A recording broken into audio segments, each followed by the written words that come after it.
Okay, hi guys. I'm going to run through very quickly how to do the water sugar mixture that you need to make your cold cream cheese. I love this cold cream cheese recipe because it's something for catering jobs.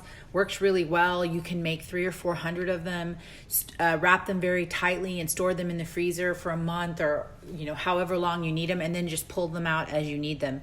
You can even decide on the crust or the topping and stuff later, right before service. So right before you need to prep it.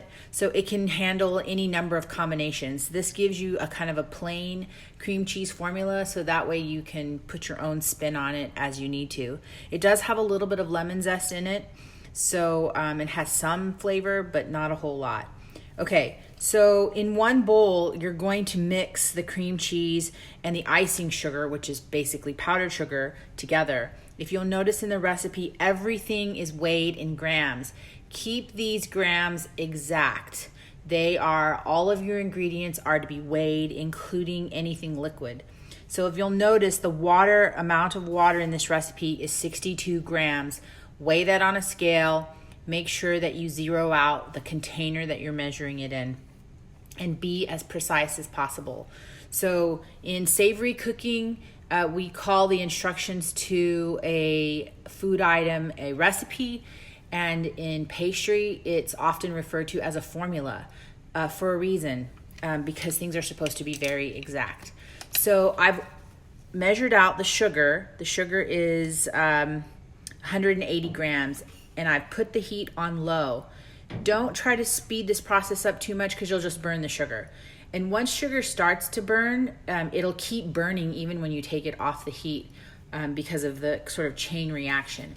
And this syrup actually uses water. So I'm gonna go ahead and add my water in here. And as you see, the pan's kind of hot. And I'm just gonna give it a stir. And if you see inside the pot, the sugar's very granular, okay? There's only a certain period of time that you can keep stirring this. When it starts to run clear, you have to stop. Otherwise, you'll recrystallize the sugar.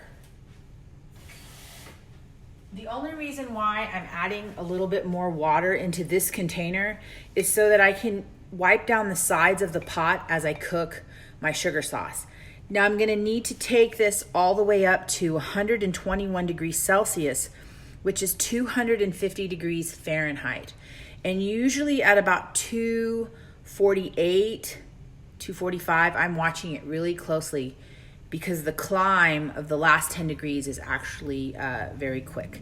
So I'm gonna take my wet pastry brush and just sort of clean down the sides of the pan, just with a little bit of water so that I don't get any burned sugar on the sides of my pan, or on the side of my pot as I melt the sugar down. And it's gonna get very hot, so any loose granules of sugar on the side of the pan will caramelize or burn before the rest of the sugar is up to temperature.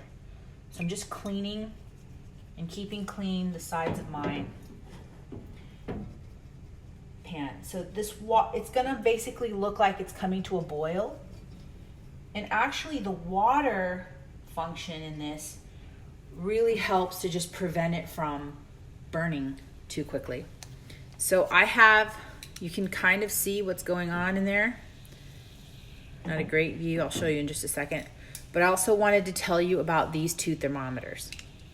This is one that I use basically for savory cooking, and this is basically a candy thermometer. So it's a candy thermometer because it goes up to a higher temperature usually. This one's a fairly inexpensive one. It's not the greatest, but it also has a very long stem, which means that my hand doesn't have to be really close to the pot as I take the temperature. And always make sure you're taking the temperature of the sugar and not the pan. So when you're touching the tip of this into the bottom of the pan, you're getting the heat from the pan, not just the ingredients. So always, when I cook a small amount of sugar, I might tilt the pan just a little bit so I get more liquid, and then I'll move my thermometer around in the pot to make sure I'm getting good contact with the syrup. Okay, so I'm gonna let that cook for just a second, and I'll stop the video here so that it's not too long of a clip.